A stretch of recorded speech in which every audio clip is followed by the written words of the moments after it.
Well, hello, church. I hope that you're doing well. Today is what's known as Holy Monday, and that is the second day of Holy Week. That goes from Palm Sunday to Easter. So each day I'm going to be giving a devotional that sort of lines up with the day of the week and the text of the week, which reflects on Jesus' ministry in Jerusalem in the Synoptic Gospels, Matthew, Mark, and Luke. So I'm going to read a text now, and this comes from Mark chapter 11. I'll go ahead and read. This is Mark chapter 11, verse 12 through 19. The next day, as they were leaving Bethany, Jesus was hungry. And seeing in the distance a fig tree in leaf, he went out to find if it had any fruit. When he reached it, he found nothing but leaves, because it was not the season for figs. Then he said to the tree, "May no one ever eat fruit from you again." And his disciples heard him say it. On reaching Jerusalem, Jesus entered the temple area and began driving out those who were buying and selling there. He overturned the tables of the money changers and the benches of those selling doves. And he would not allow anyone to carry merchandise through the temple courts. And as he taught them, he said, "Is it not written, 'My house will be called a house of prayer for all nations'? But you have made it a den of robbers." The chief priests and the teachers of the law heard this and began looking for a way to kill him, for they feared him, because the whole crowd was amazed at his teaching. When evening came, they went out of the city. So, yesterday we celebrated Jesus' triumphal entry into Jerusalem. He comes riding on a donkey, and the crowds are praising him. They're shouting their praises to him and their hope for salvation that they think he will bring to Jews and to Israel. And a day doesn't go by where Jesus basks in that glow. Immediately, and it doesn't seem like Jesus is concerned about making friends, because the very next day, he goes in and he clears their place of worship. And I don't know if we can if we can imagine that somebody that we really like and admire and that we're hoping to do good things for us, if they come in and then they, really yell at us. And say we invite somebody into our home and we think this person's going to be so nice, and we share a meal with them and we do all these good things for them. And then they come in and they start to berate us about how dusty the shelves are and how we haven't cleaned up the way that we should have. That might not be exactly what's going on in the text, but I think that's a little bit of the idea that, people were fine with Jesus when he wasn't being controversial, or when he wasn't directing his anger at them. But when Jesus had a desire for reform, when he saw something that was wrong that was taking place at the temple, Jesus calls them out on it.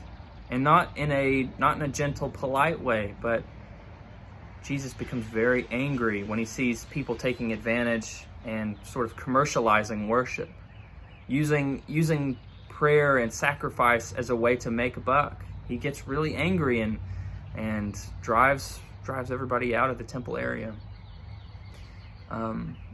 So usually in this text, there's also verse 12 through 14 that's a bit confusing for people.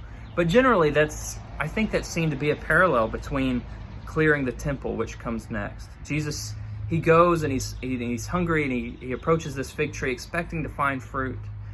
In the same way that Jesus might go to the temple and expect to find people praying and worshiping, but when he gets there, he doesn't find fruit. And so Jesus gives the curse of the fig tree, "May no one ever eat fruit from you again." And I think this is, as I mentioned a couple weeks ago, Mark was probably written just after the destruction of the temple in Jerusalem. So a lot of the texts about Jesus are reflections on the fact that the temple is no longer there, that Jews are no longer gathering to worship at the temple. And so where do we find God? Where is God uniquely present?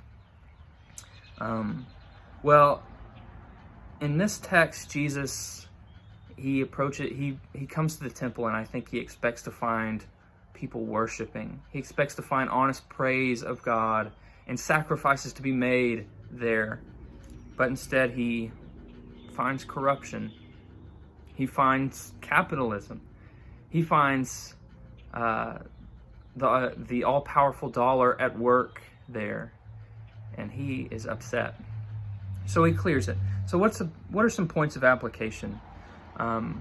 Christianity is unique, one of the aspects, I don't know if it's unique, but one of the aspects about Christianity that makes it so powerful is there's this cycle of reform that takes place.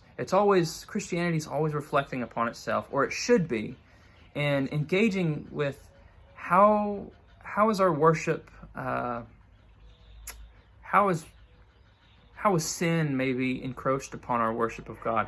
How is sin encroached upon the holiness of our worship? And so, whether it's monasticism that took place in the medieval age, or other reform movements, the Protestant Reformation, things along those lines, we're always looking within to say, where are we corrupt, and where does that need to be purged? And so many of you, as has been pointed out by many others, and I was listening to one of my buddies, Joel Childers, talk about this. Many of you right now might be doing spring cleaning in your house. You have spare time, and you know what? You can dust the shelves, or you can vacuum all the corners, or you can wipe the baseboards, you can clean the windows. You can do all of that now because there's spare time. I think it's also important to reflect upon where in our own personal devotion, where did we need our hearts to be reformed?